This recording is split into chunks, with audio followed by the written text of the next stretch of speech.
So guys, bali part 2 po to, number 2. Continuation po nung life motivation na tinatawid ko sa inyo.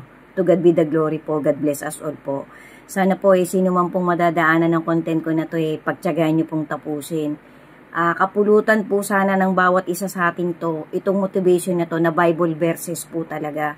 So, naputol po yung sinabi ko dun sa number 1 sa part 1 Kasi sabi nga po ng Panginoon, nung sumagot sa kanya yung isang alipin na binigyan niya ng 5 talento, na napalago niya to, na ginamit niya sa tama, nagkaroon pa ulit siya ng isa pang 5 talento.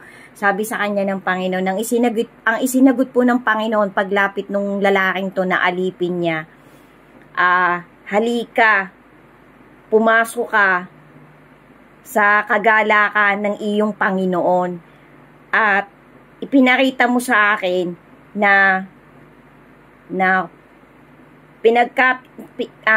napagkatiwalaan kita sa kakaunti, kaya pamamahalain kita sa maraming mga bagay. So yun din po ang sinabi niya, dun sa 2 lang ang ibinigay niya, kasi yung isa pong talento 5 ang ibinigay niya dun sa isang alipin, yung isa naman po 2 lang. Pareho nilang napalago. Yung isa, yung binigyan niya ng 2, kumita pa ulit ng 2 pa. So, natuwa sa kanila ang Panginoon.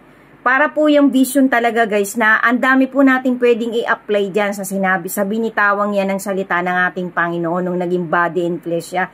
Kasi vision po yan. Lahat po ng vision na nasulat sa love letter ng ating Panginoon, nagpapatibay po yan. Kasi, yung iba pong mga vision, binanggit kay Lucas, binanggit ulit kay Mark, binanggit ulit kay Mateo. Kasi tuwing magbibitaw po ng salita ang Panginoon, lagi niya pong ini-imply ang pangalawang beses hanggang pangatlong beses pa. Lagi niya pong binibitawan, halimbawa, katotohanan sinasabi ko sa iyo to.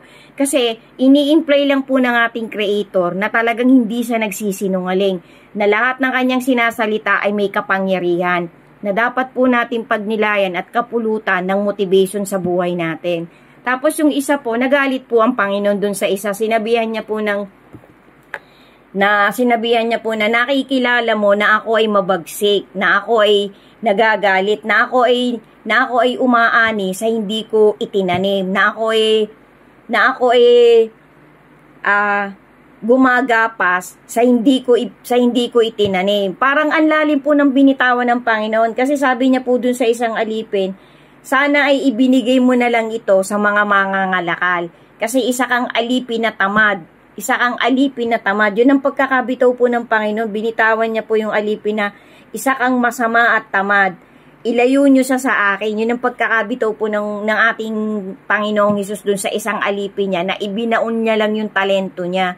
Kasi ang Panginoon po, lagi po siyang nagbibigay ng bisyo na lagi pong maraming meaning. Kaya pagka po talaga binasa natin talaga ang love letter na ating Panginoon, kailangan po talaga mag-pray muna tayo, talagang makipag-usap muna tayo sa Kanya kasi napakarami po ng vision dyan sa love letter na ating Panginoon na napakahirap unawain. Nung pagkakabitaw po ng ating Creator dun sa alipin na itinago niya lang, ibinaon niya lang sa lupa, sabi sa Kanya ng Panginoon, hindi ka dapat pagkatiwalaan. Parang ganun po yung ini-imply. Although hindi po natin mababasa yan ng letra por letra. Ang binitawan po ng Panginoon na yun, nung may-ari ng mga talentong ibinigay niya sa kanyang alipin, pinagkatiwala niya sa 3 alipin niya.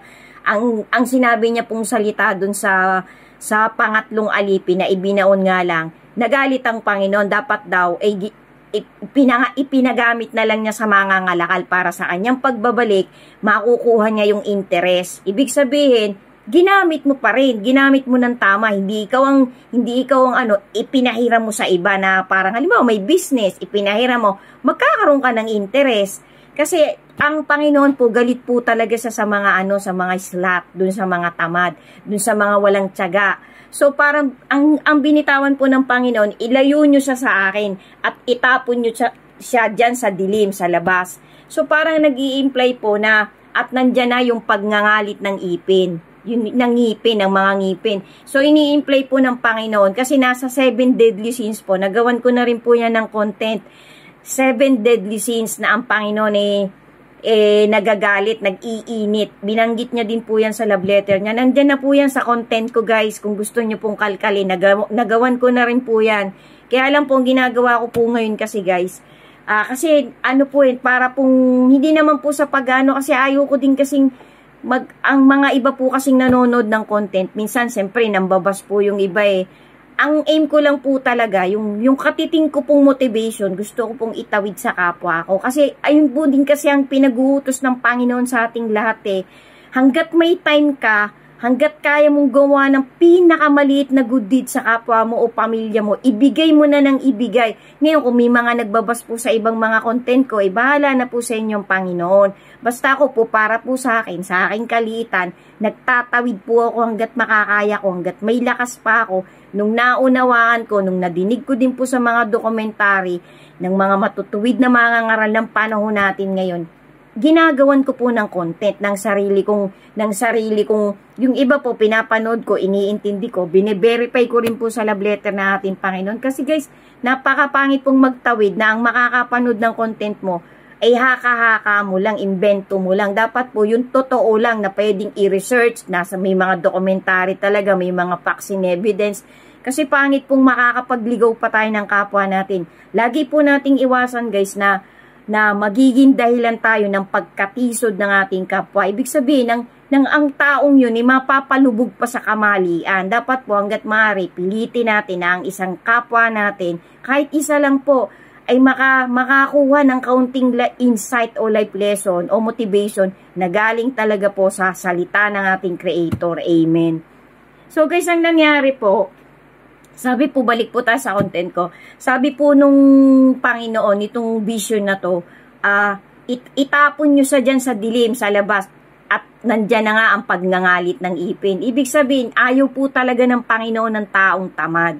Hindi po kinikwenta ng Panginoon kung malaki o maliit ang talentong ibinigay sa iyo. Ang tinitingnan po ng Panginoon, paano mo yun ginamit?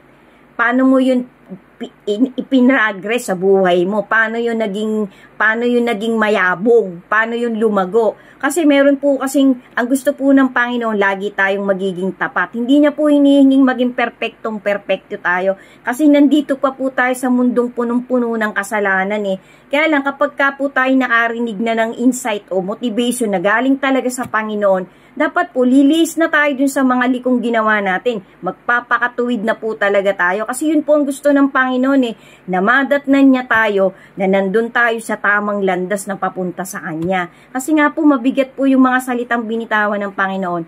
Kasi sabi nga po, hindi ka na maililigtas ng mga kautusan ni Moses. Yan po ay facts na facts po yan. And although hindi po yun totally, hindi natin tatalikuran natin. Hindi po ganun Kaya lang, dinagdagan na po ng Panginoon. Kasi ang unang utos po nung kay Moses, dun sa Old Testament, wag kang mangangalon niya. Ngayon po, nung bumaba naging body and flesh ang ating Lord Jesus, ang sabi niya po, pag tumitig ka pa lang sa isang babae na may pagnanasa ka sa isip at puso mo, nagkakasala ka na ng adultery, ng pangangalon niya. So, mabigat po. Kasi yung kay Moses po, actual pa lang. Talagang ginagawa mo, kinukumit mo yung pangangalon niya, yung adultery.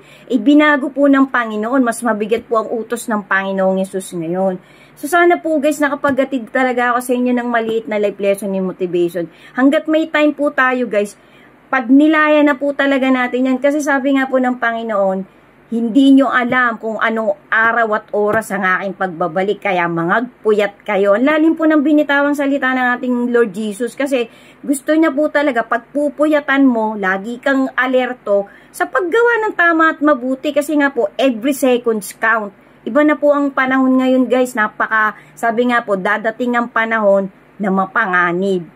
Thank you guys. Sana po kahit paano nakapagtawid ako sa inyo ng maliit na life lesson and motivation. To God be the glory po. May part 3 pa po. May part 3 pa.